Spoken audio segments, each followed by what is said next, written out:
El camino del Bodhisattva, en el camino del Bodhisattva se distinguen una serie de etapas, por decirlo así, o de hitos.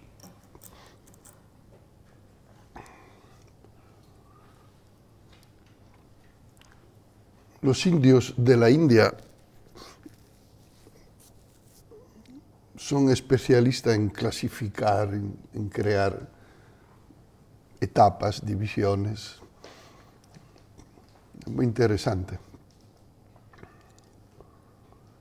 Después, cuando el budismo llega a China, se hace mucho más práctico, se hace más pragmático y menos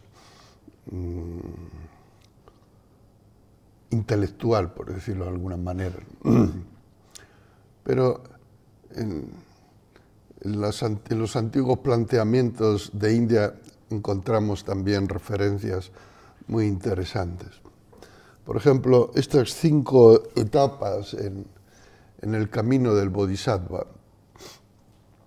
La primera se le llama equipamiento en méritos, técnicamente. La segunda es la fase de la visión. La tercera, la de la resolución. La cuarta, la de la práctica. Y la quinta, la de la realización. Es una manera de hablar. No hay que tomárselo así, al pie de la letra, diciendo exactamente en qué kilómetro empieza la segunda etapa y termina la primera. No es tan así. Pero es una referencia que nos permite lanzar un vistazo al camino.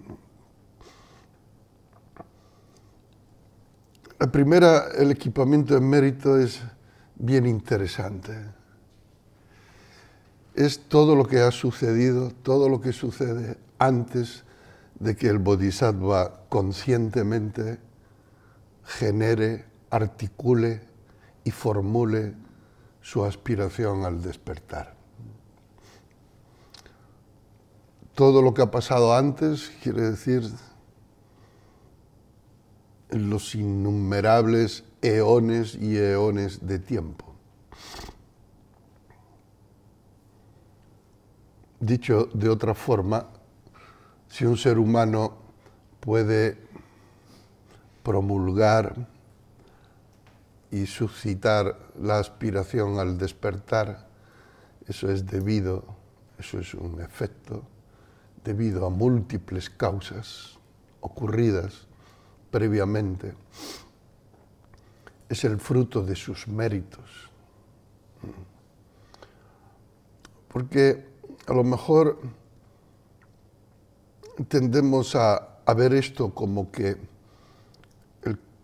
la ordenación de Bodhisattva es como entrar en una iglesia, en una religión, la religión budista, la religión zen. Es decir, en un sitio pequeño, limitado, una secta, aunque sean de miles o de millones de gente, pero en una visión particular del universo, de la vida. En realidad, desde dentro del Buddha Dharma, como sentimos y experimentamos esto, es que es la evolución natural del ser humano. Se le puede llamar budismo, se le puede llamar bodhisattva, se le puede emplear palabras sánscritas, palabras japonesas, pero de hecho se trata de alguna manera de una ley natural y de un proceso natural común a todos los seres humanos, pero expresado, eso sí, de una manera particular. Entonces, recibir la ordenación de Bodhisattva no es como entrar en una secta, recibir una iniciación particular a un grupo privado, limitado. Los budistas o los budistas zen o la gente de luz serena, cosas por el estilo, El hecho de que en nuestra conciencia emerja la aspiración a la verdad y al despertar para el bien de todos los seres vivientes es un hito evolutivo.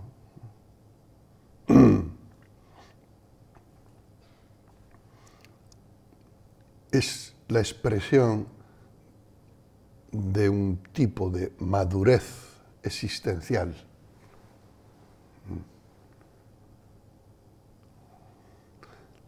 Y para llegar a ese punto de madurez y de claridad, ha sido necesario un equipamiento, es el término técnico, una acumulación de virtudes, de méritos,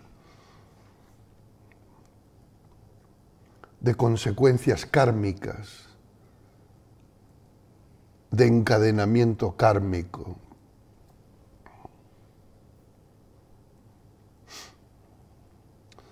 Por ejemplo, hemos nacido en una época, en un lugar que nos permite entrar en contacto con el Dharma. Ya eso es un buen fruto. Le decía en la sesión anterior, si hubiéramos nacido 30 años atrás en este mismo sitio, esto no sería posible en la dictadura franquista. Si hubiéramos nacido en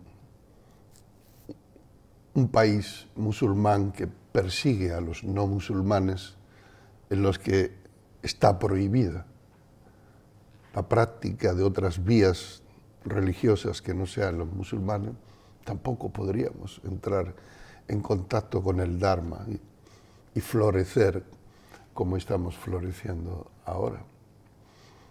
Entonces, el hecho de que hayamos nacido en esta época, en este lugar, justo cuando el Dharma vehiculado por la transmisión Zen ha llegado a Europa en el siglo XX, se ha transmitido a un español que después regresa a España y junto con la gente que aquí habita, levanta, abre esta montaña, ¿no? Entonces son circunstancias.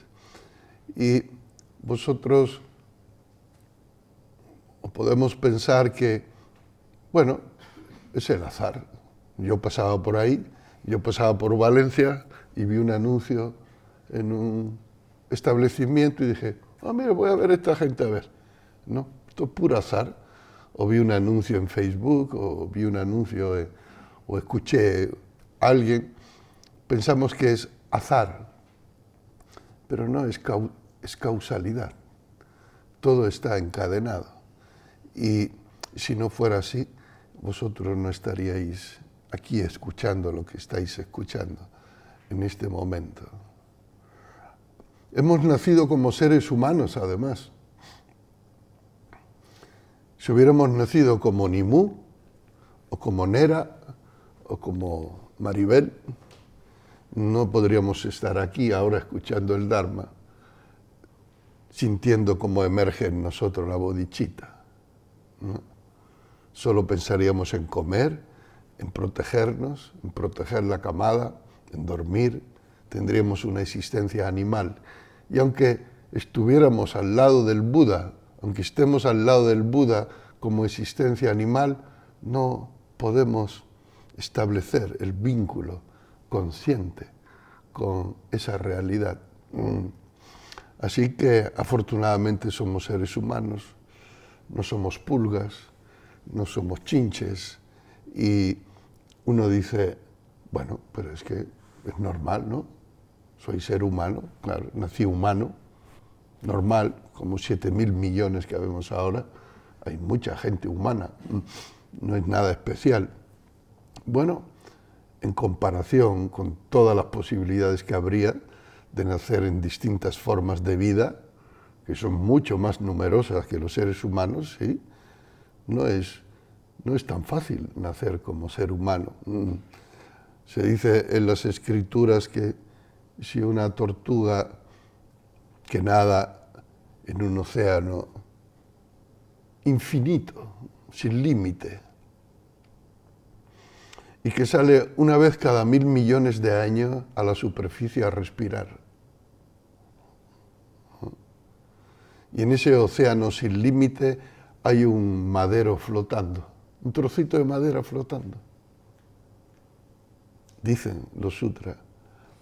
Hay más posibilidades que la tortuga se choque con ese trozo de madera cuando salga a la superficie que nacer con forma humana.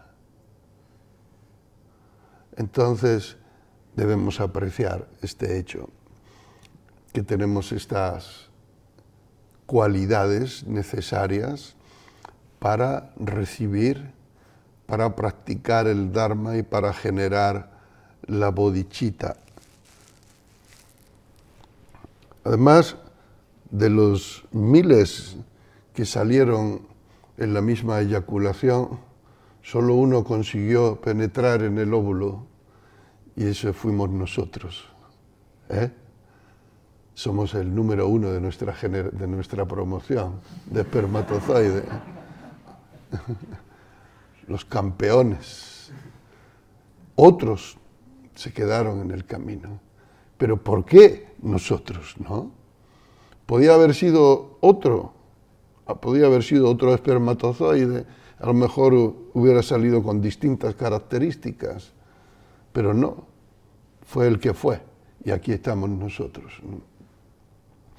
Hay que decir que estamos aquí no solo debido a nuestros propios méritos, cuando se dice equipamiento en mérito, no quiere decir solo lo que uno en esta existencia particular, en tanto que individuo, ha hecho, sino todo el pasado del que somos herederos. Al ser concebidos, recibimos la herencia genética de nuestro padre, de nuestra madre, que a su vez la recibieron de sus padres, que a su vez la recibieron de sus padres, de los padres de sus padres, de sus padres, así hasta el origen remoto. Y aparte de la herencia genética, recibimos las cualidades de nuestros padres. Ellos trabajaron, se esforzaron, hicieron todo lo que pudieron para que nosotros siguiéramos adelante, saliéramos adelante, ¿verdad? Con estudios, sin estudios, con un nivel económico superior o inferior, pero somos herederos también de los méritos, del esfuerzo, de ese afán de mejorar y de querer lo mejor para sus hijos, de nuestros padres. Por eso, y gracias a ellos, estamos aquí. Y a ellos les pasó lo mismo con sus padres, nuestros abuelos, y a ellos les pasó lo mismo con sus abuelos. Así, somos los herederos de un largo linaje en muchos sentidos. Un largo linaje en el que se han ido acumulando méritos, podríamos decir en un lenguaje más aséptico o científico, donde la evolución se ha ido depurando o perfeccionando, se ha ido produciendo una evolución.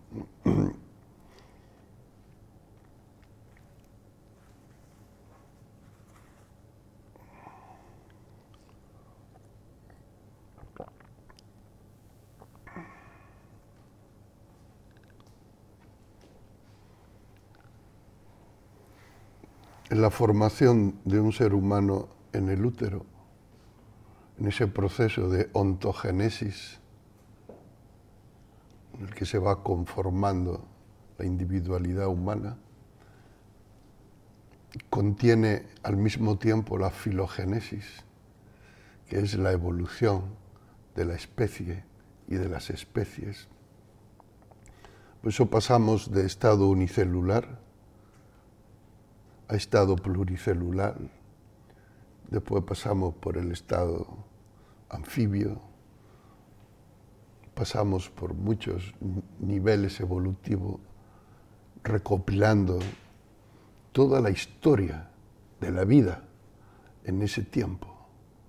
Somos herederos de todos esos millones de años de vida, desde que la vida apareció y evolucionó y fue evolucionando en el planeta.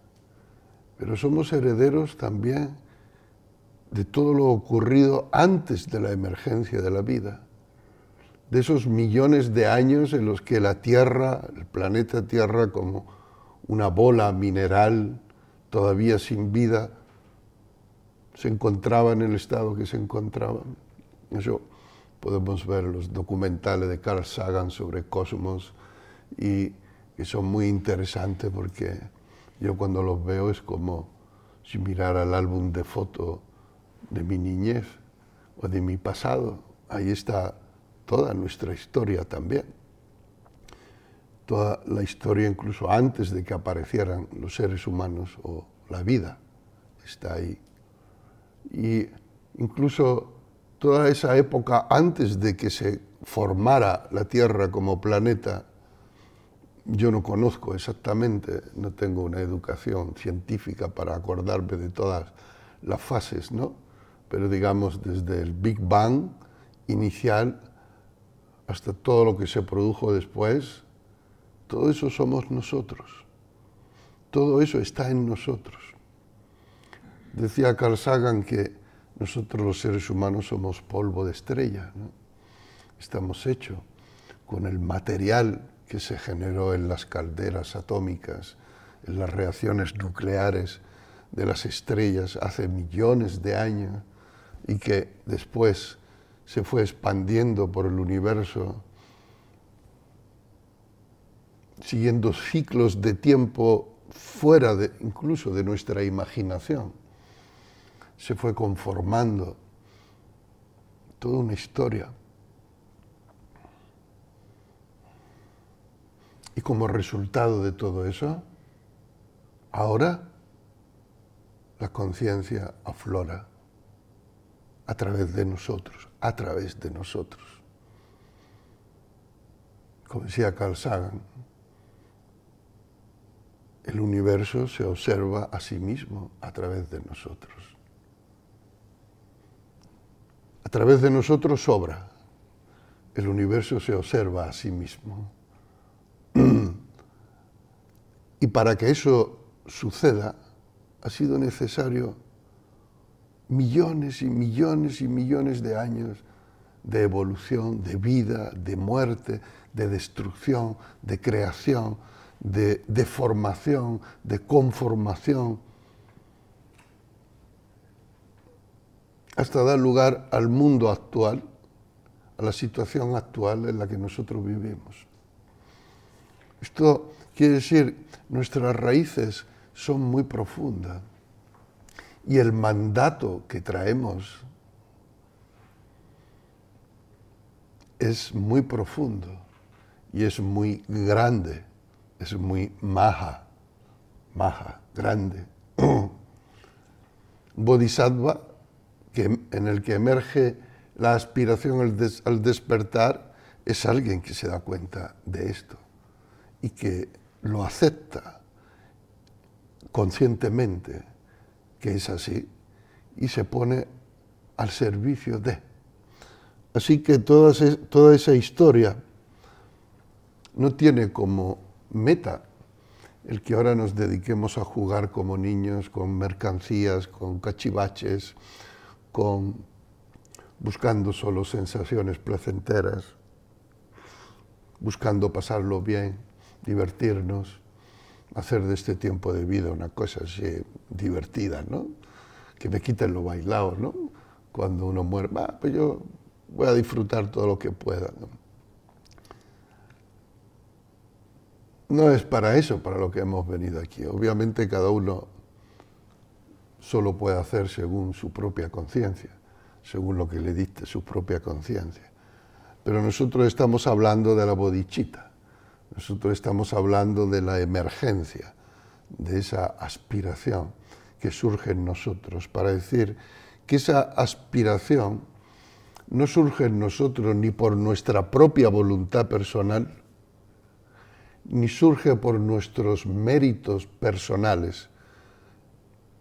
No hay méritos personales, hay méritos impersonales, hay méritos universales. Nosotros somos los herederos de los méritos de nuestros padres, de nuestros abuelos y de todo nuestro pasado. Como dice Santideva, y vamos a llegar a ese pasaje en algún momento durante la lectura en el comedor, como un mendigo hambriento que buscando un trozo de pan seco entre la basura encuentra una perla preciosa. Así ha surgido en mí, no sé cómo, esta aspiración al despertar para el bien de todos los seres. Me gusta mucho este poema porque se ven los dos aspectos de lo que son los deseos personales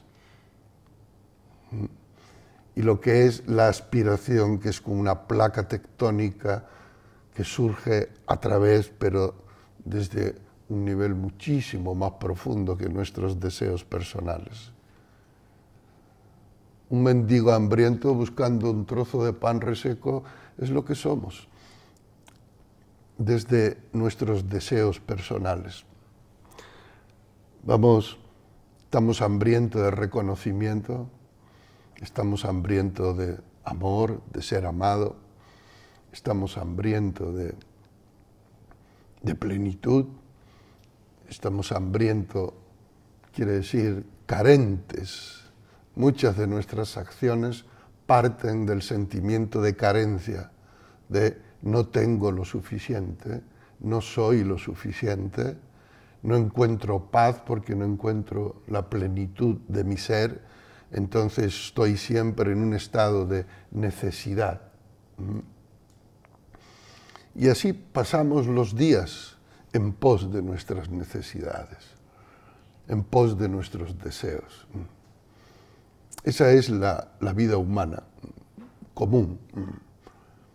Y en medio de todo eso, sin saber cómo, surge una aspiración espiritual, surge una intuición de algo que está más allá de esas necesidades y deseos personales.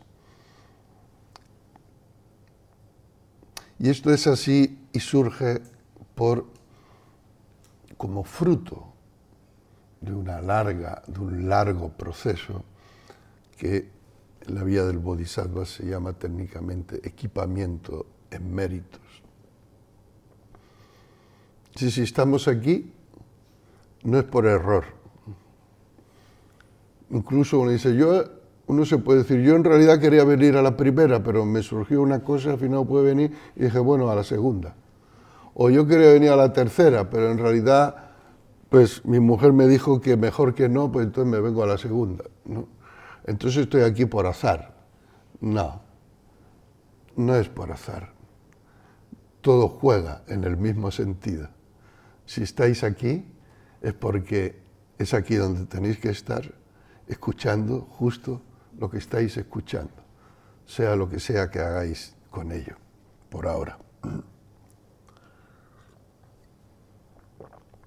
Así es esta madurez evolutiva, por decirlo de alguna forma, madurez existencial, madurez como conciencia humana, que surge en el Bodhisattva la visión, una visión. Una visión es un sentir, es una intuición. No es una visión así de ver todo con la forma concreta, ¿no? Como el que visualiza el chalet que se quiere comprar, dice aquí la primera habitación, aquí la segunda, aquí tal, aquí la cunita del niño, tal, tal. No es una... Al principio la visión surge como un presentimiento, surge como una intuición que uno no sabe, ¿Qué es eso? Surge como un impulso, aunque dice, ¿qué es este impulso? Como cuando vamos por primera vez a una sesión o buscamos un determinado libro por primera vez sin saber muy bien por qué, pero algo nos lleva ahí, o leemos la contraportada de un libro en una librería y de pronto ese tipo de libro nunca lo hemos leído, pero de pronto hay una frase que nos hacen ¡pa! Y nos impactan. ¿Qué es esto?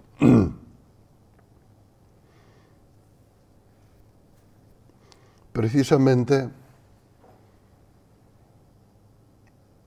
estamos aquí, estáis aquí porque esa visión se está conformando, está emergiendo, está adquiriendo forma,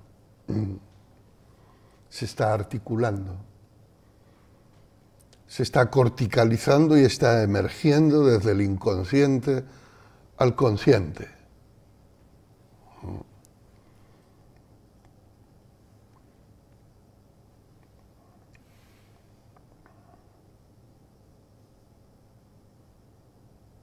Y ahora podéis completar la articulación de esa visión.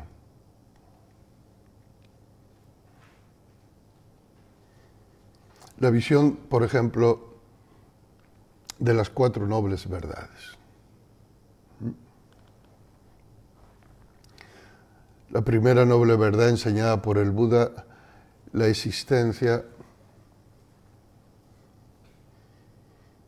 es dolor, es sufrimiento, es dukkha, es malestar, es aflicción.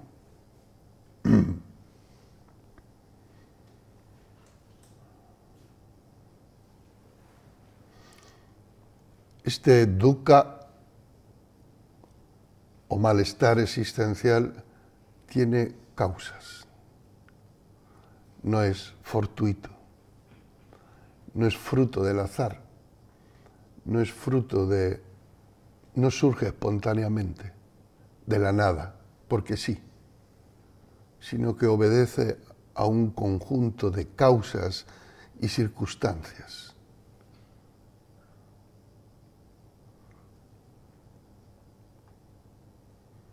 Está la visión de que, intuitiva, de que nosotros tenemos la capacidad de experimentar un estado existencial más allá o exento de este malestar. Y se va conformando la visión de que hay un camino, una manera de hacer, una barca para ir desde la orilla del dolor y del sufrimiento hasta la orilla de la liberación del dolor y del sufrimiento. Solamente en la articulación de esta visión ya podríamos quedarnos durante toda la sesión y durante las próximas 40 sesiones. Al principio, cuando uno tiene una visión idealizada, fantasiosa de la realidad, de la vida, cuando uno ha visto muchas películas de Walt Disney, ¿no? Y esa visión está inyectada en nuestro inconsciente, o ha visto muchos anuncios de Coca-Cola y la sonrisa de la vida y todo eso, o si uno está influenciado por el pensamiento, por la psicología positiva, donde todo es guay y todo puede estar estupendamente bien, escuchar por primera vez que la vida, la existencia humana, es dukkha, es aflicción, es dolor, es sufrimiento. Dice, ¡guau! Hay algo que rechina, ¿no? Hay algo que uno no acepta, mentalmente, intelectualmente, no acepta eso. A mí me pasó, cuando yo leí por primera vez, apenas si tenía, ¿cuánto? 17 años, y leí las 4 nobles verdades por primera vez, me pareció una cosa deprimente. Me pareció algo que solo se le había ocurrido a un depresivo, ¿no? A un pesimista, a un amargado, ¿no?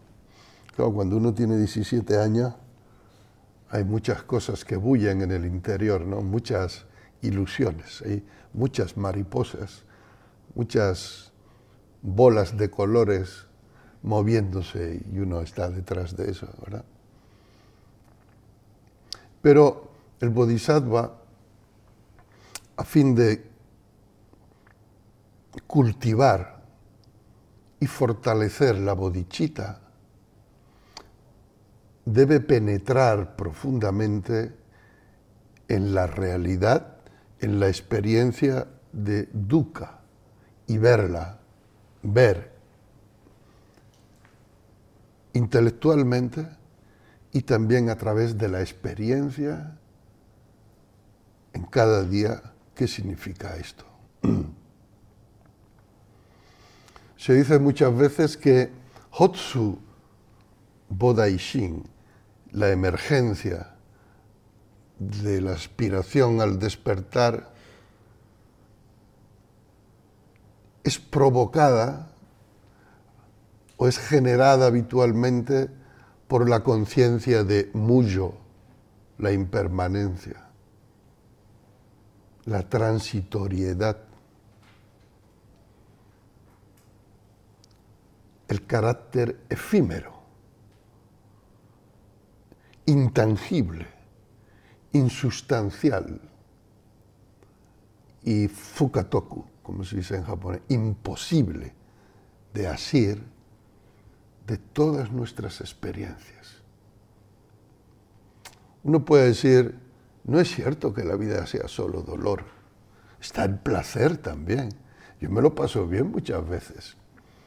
Pero no se trata de esto, no se trata del dolor físico opuesto al placer físico. No se trata del dolor emocional opuesto al placer o a la alegría o a la felicidad emocional. No, dukkha está más allá, va mucho más allá de eso. El Buda enseñó, por ejemplo, no obtener lo que se desea es causa de aflicción, ¿cierto? Todo el mundo lo entiende. Pero también enseñó obtener lo que se desea también es causa de aflicción. Y esto ya no mucha gente lo entiende. Me dice, bueno, si yo lo deseo y lo he conseguido, pues qué bien, ¿no? ¿Dónde está la aflicción? Porque cuando consigues lo que deseas, inmediatamente surge el miedo a perderlo. Surge la posesividad, surge el apego, surge la envidia. Sí, yo he conseguido esto, pero la del otro es más grande, ¿no? O es más bonita, o es más cara, surge la satisfacción de los deseos, no aporta paz, no aporta felicidad profunda, aporta un bienestar transitorio, efímero. Visto desde este punto de vista, y dado que no podemos atrapar nada,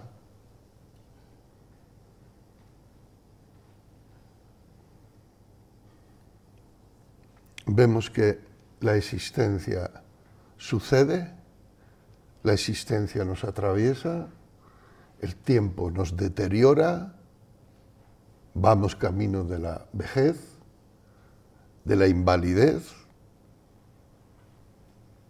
del colapso y de la muerte. Y sea lo que sea que consigamos en esta vida, poder, gloria, fama, todo tipo de placeres, todo tipo de experiencias gozosas, nada de eso permanece. Es como humo, es como un cigarrillo que tiene una forma sólida y después se consume y se convierte en humo y desaparece, solo queda la colilla, solo queda el cadáver, que es como la colilla de un ser humano, ¿no? Cuando se ha consumido. Cuando uno es joven, es normal que no se plantee las cosas así. Uno tiene muchas ambiciones, uno tiene una perspectiva de éxito y el éxito es algo que estimula, ¿no?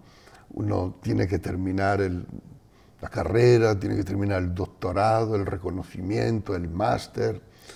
Uno hace cita de trabajo y es elegido y entonces entra a trabajar y todo eso es una excitación, una esperanza de encontrar un bienestar, una alegría, una felicidad. Igual sucede con la vida sentimental, ¿verdad? Vamos buscando, buscando, buscando. Incluso con la vida espiritual, uno trata de encontrar algún tipo de placer espiritual o de felicidad espiritual haciendo este curso, después esta vía, este retiro con este lama, con este maestro, con el otro. Siempre hay una esperanza de que se va a encontrar algo mejor, algo más, que va a dar más satisfacción, que va a dar más plenitud. Y se nos pasa el tiempo, así. Se nos pasa la vida. Y cuando ya vamos descendiendo de la montaña, como decía el asesino anterior, ¿no? Cuando ya se alcanza los 45, 50, 55, 60, y ya se empieza a bajar la montaña, uno dice, ¿pero esto qué es? ¿Pero esto qué es? ¿Esto de qué va? ¿Y ahora qué? ¿Y ahora qué me agarro? Cuando nos damos cuenta de que incluso presidentes de gobierno, grandes intelectuales que han escrito libros, que han influenciado a miles de personas, después pierden incluso la identidad a través del Alzheimer, a través de alguna enfermedad degenerativa. Y lo que fue deja de ser, como Adolfo Suárez, ¿verdad? O Pascual Maragall, presidente de la Generalitat de Cataluña, y tantos otros. Yo cuando voy a visitar a mis padres, a veces voy a una residencia de ancianos que está a 2 calles más allá, a ver a los que fueron amigos de mis padres cuando yo era más joven, y están irreconocibles, ellos mismos no me reconocen ya, son seres perdidos, perdidos.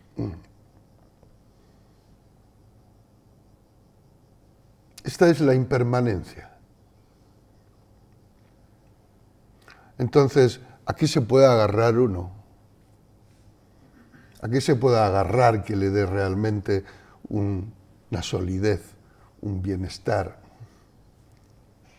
Somos todos como locos construyendo iglú de hielo en el desierto del Sáhara, creyendo que así nos vamos a sentir protegidos. Pero todo se deshiela, todo se funde a nuestro alrededor y en nuestro interior. Todo se licúa, todo se evapora, todo desaparece. Esta es la realidad. Y cuando nos enfrentamos a esto, que es muy difícil enfrentarse a esto, porque esto provoca una gran angustia, provoca la angustia, con mayúscula.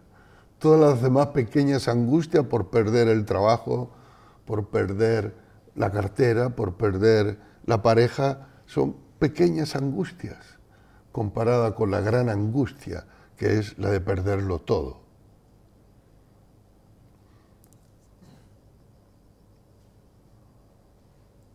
Entonces nos construimos una percepción de la existencia que evite esta realidad, que reprima esta realidad. Nos montamos nuestros chiringuitos. mentales y sociales, políticos, culturales, religiosos. Nos montamos chiringuitos con 4 palos, creyendo que hemos construido un castillo inexpugnable en el que sentirnos seguros. Pero basta con que se levante el menor viento de la impermanencia, que el chiringuito en su totalidad se tambalea y se cae. El Bodhisattva mira de frente esta realidad y debe penetrar a través de su experiencia, no como un dogma religioso, en el sentido de que, el Buda enseñó que la primera noble verdad, que es la verdad de que todo es dolor y sufrimiento. Vale, pues para mí, a partir de ahora, esta es una verdad. Todo es dolor y sufrimiento. No, eso no sirve de nada. No es a través de la aprehensión dogmática, a través de esta creencia ilusa, sino lo que el Buda nos está indicando es una manera de percibir la realidad, de percibirnos a nosotros mismos, de percibir lo que estamos experimentando. Y eso hay que penetrarlo a través de la experiencia. Por ejemplo, cuando nos sentamos en zazen, observar lo que sucede en zazen, lo que nos sucede, lo que experimentamos. Podemos experimentar un éxtasis, un estado de absorción beatífica y estar flotando fuera del tiempo y del espacio. Decimos, qué guay, esto debe ser ya, que yo soy un meditante, un meditador avanzado, ¿no? Ya estoy en el 7º nirvana, por lo menos, ¿no?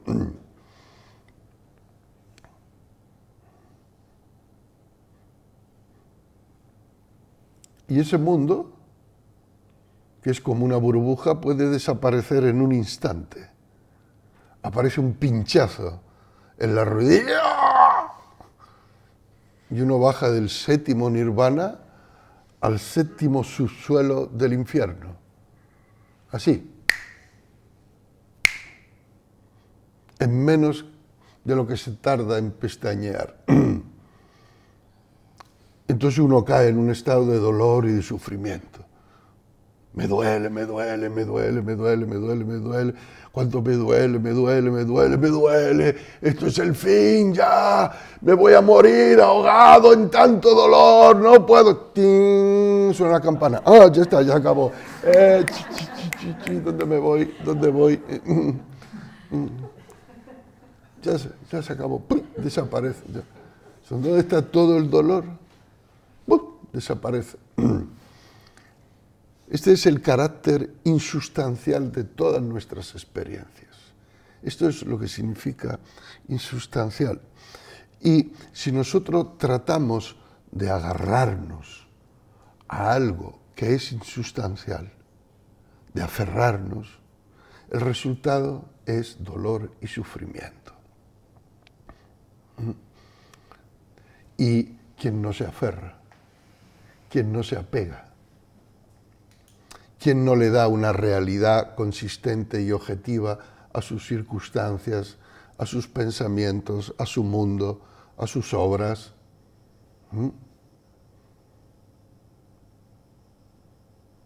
De ahí nuestro dolor y sufrimiento. Así que este dolor no es una maldición divina, no es un decreto de una fuerza superior.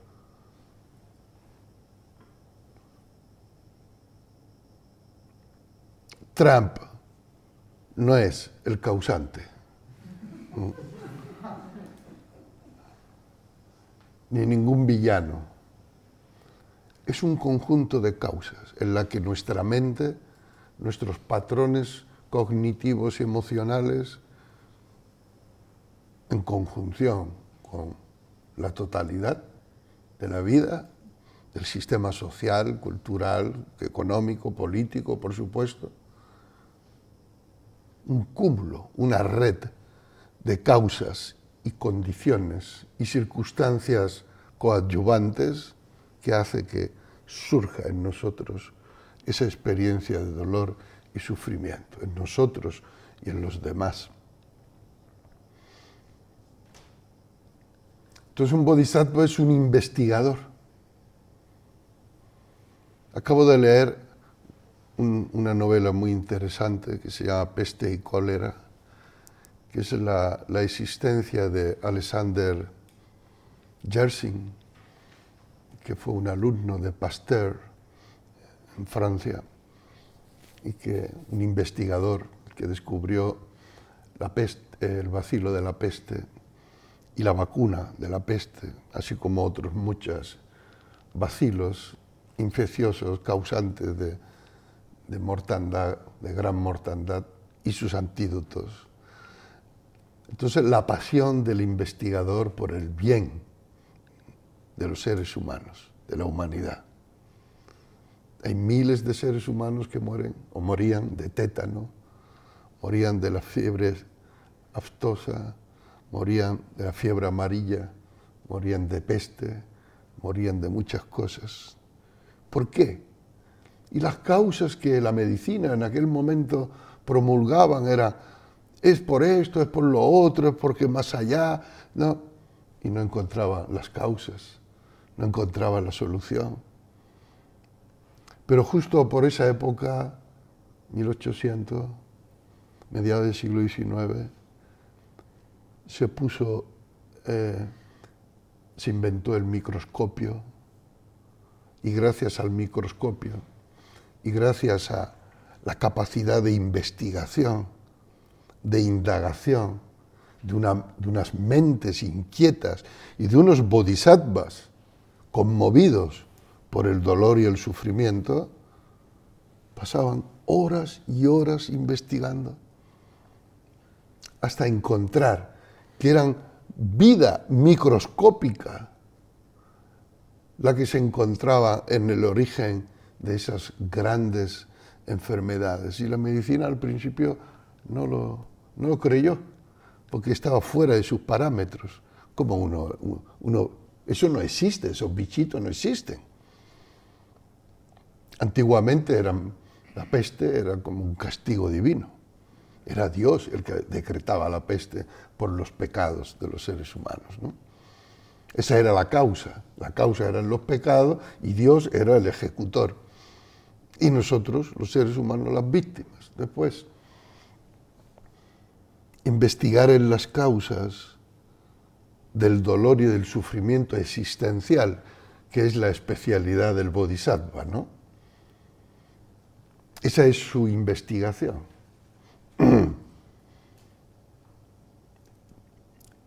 Y el laboratorio en el que investiga es la propia meditación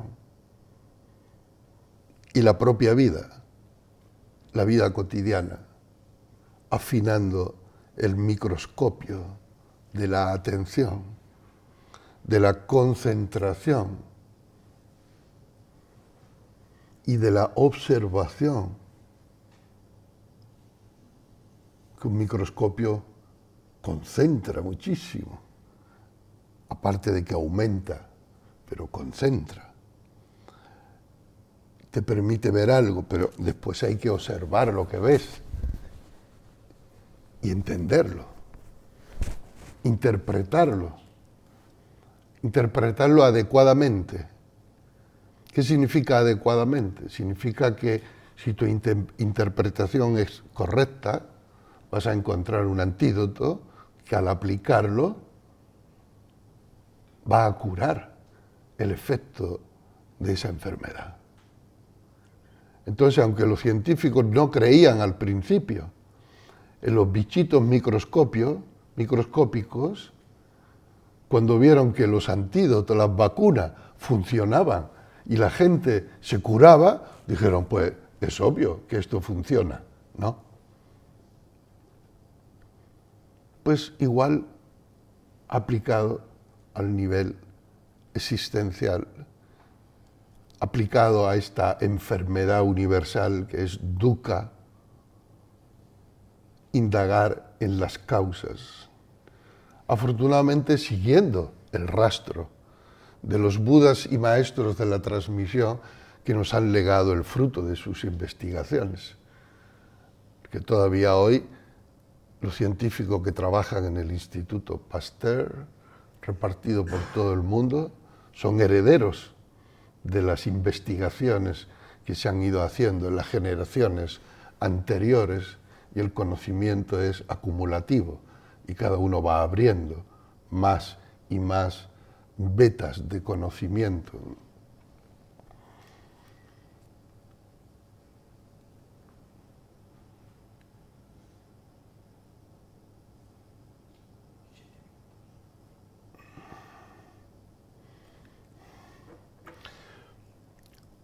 Así hay que ir conformando, ayudando a que se conforme la visión correcta. O sea, la visión correcta de la naturaleza de la realidad.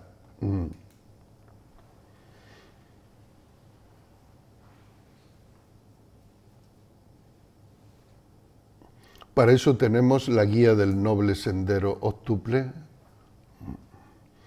que es la expresión del camino a seguir para liberarnos del dolor y del sufrimiento. Cuesta trabajo repetir tantas veces lo mismo y que no suene a lección aprendida, no a algo automático, ¿no?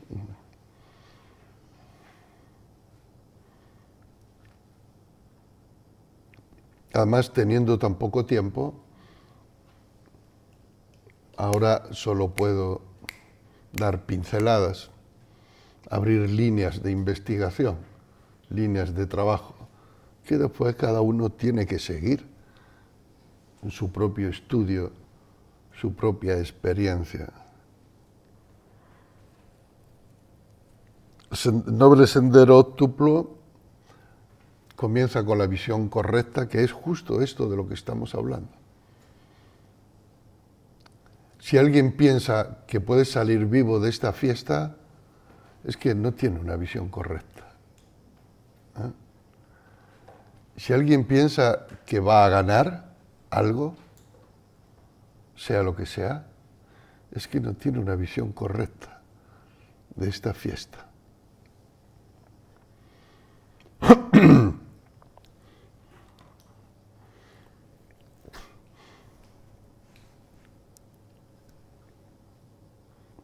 La visión correcta viene dada por la comprensión del triple o cuádruple sello de la realidad, se llama Samboin, que son las marcas de la realidad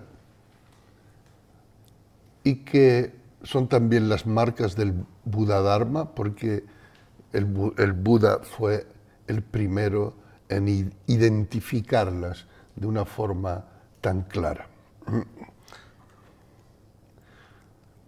La primera marca de la realidad es que todo lo compuesto es impermanente. Eso es lo que hemos estado hablando ahora, ¿verdad? Todo lo compuesto. Y desde el punto de vista del Buddha-dharma, todos los dharmas, es decir, todas las existencias, son compuestos de elementos. Nosotros somos un compuesto. Estamos compuestos sobre todo de 5 agregados. Aquí se habla, somos un compuesto de los 4 elementos, tierra, aire, fuego, agua. Somos un compuesto de pensamientos, de emociones, de recuerdos, de voliciones. Los elementos básicos mineral del universo están presentes y combinados de una determinada manera en nosotros, con una función, con un funcionamiento, una fisiología.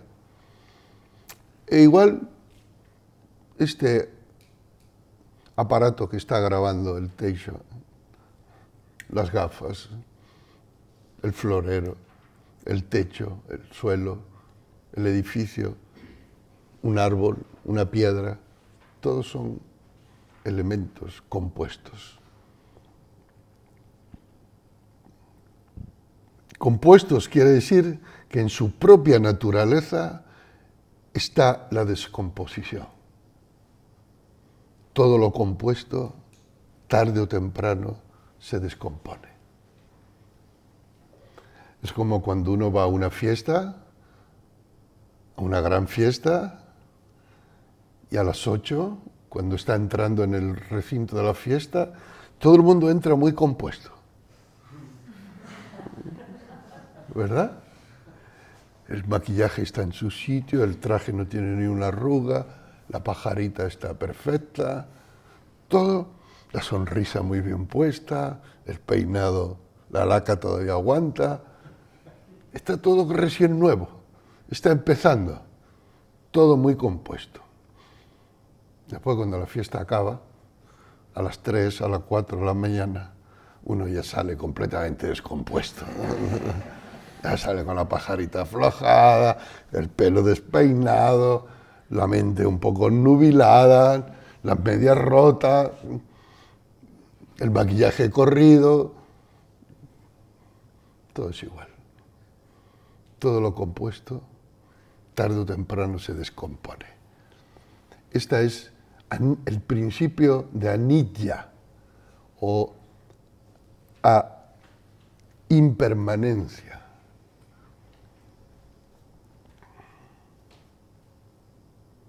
Este es un principio muy antiguo, los antiguos griegos también lo vieron. Heráclitos decía, no nos podemos bañar 2 veces en el mismo agua del río o en el mismo río. Y cuando yo pregunto, ¿pero por qué? En general todo el mundo dice lo más evidente, porque el agua del río está cambiando y está pasando continuamente. Sí, es verdad. Pero ¿y el que se baña? ¿Ese no cambia?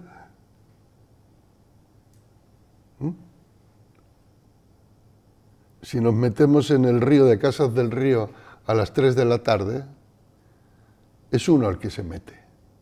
Si nos metemos a las 6 de la tarde, ya es otro. El agua ha corrido ya. En este cuerpo, en esta mente. Puede que en ese lapsus de tiempo hayamos podido cometer incluso un asesinato. Y el que se bañó a las 3 es una persona inocente, y el que se baña a las 6 es un asesino. O un adúltero. Y a las 3 no, pero a las 6 sí, ya es un adúltero. O cualquier cosa que haya pasado, que le haya cambiado. Y siempre está pasando algo que nos está transformando continuamente. No podemos detener la corriente de la existencia. A mí me hubiera gustado que se hubiera detenido a los 35 años, que estaba en la flor, ¿no? O uno puede decir, que se detenga aquí, que ya lo tengo todo, ya lo he conseguido todo lo que quería. Ahora, stop, que se pare todo. No puede ser. La cosa sigue. El principio de la entropía del que habla la ciencia es el principio del que habla el Buda. Todo lo compuesto termina por descomponerse. La entropía es un principio en la termodinámica que afirma que todo va avanzando a un estado de caos y de desorden mayor. Aunque creemos un orden, pongamos toda nuestra fuerza en crear un orden en el que nos sintamos seguros, eso tarde o temprano se va a convertir en un desorden mayor. Ese orden se va a destruir. El segundo principio, el segundo rasgo de la realidad, es que ningún fenómeno tiene existencia propia. Este se le llama el principio de la insustancialidad, el principio de Anatman, no yo, muga, no ego. Quiere decir que ningún fenómeno existe por sí mismo, tiene una existencia propia, sino que la existencia de cada cosa surge de la interacción y de la red de causas y de efectos de todos los elementos que conforman la realidad.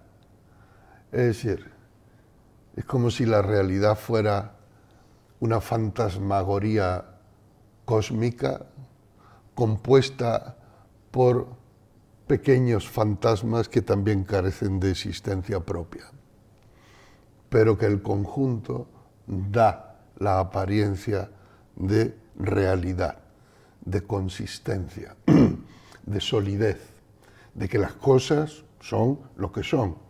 Y una silla es una silla, y la madera es madera, y unas gafas son unas gafas, y yo soy yo. Bueno, hasta que dejes de serlo. ¿Cuánto tiempo será necesario para que el yo deje de ser yo?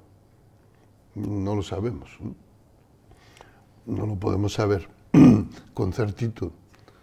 Pero más de 100 años, difícil. Difícil. Entonces, una vez que pasan 80 años son muchos años.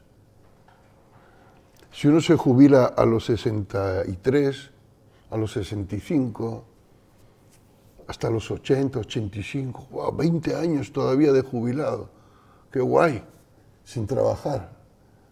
Ahí es cuando voy a ser yo de verdad, se dicen muchos, ¿no? Pero los 85 llegan también, y los 90 llegan, y la muerte llega. Y cuando llega la muerte, el yo no desaparece poco a poco. No desaparece, por ejemplo, el último año, y después el siguiente año, y después el siguiente año, y después el siguiente año. No tarda 90 años en desaparecer, sino que desaparece en un clic. Todo, 80 años de experiencia, 20 años de jubilación, 50 años de casado, 40 años trabajando, 100.000 viajes alrededor del mundo, tropecientas mil comidas, desayunos, cenas, amigos, enemigos, todo lo que consideramos consistente o hemos considerado consistente en el tiempo de vida, desaparece como si fuera una burbuja de jabón. Esta es la naturaleza insustancial de la realidad. Entonces, el dolor y el sufrimiento viene dado cuando negamos esta característica de la realidad, cuando no queremos verla y tratamos de montar un chiringuito distinto a esto, un chiringuito que resista a esta realidad. Y eso está condenado al fracaso. Porque la vida es una lucha a muerte con la muerte que tenemos perdida de antemano. Entonces, mañana continuaremos con las otras características de la realidad.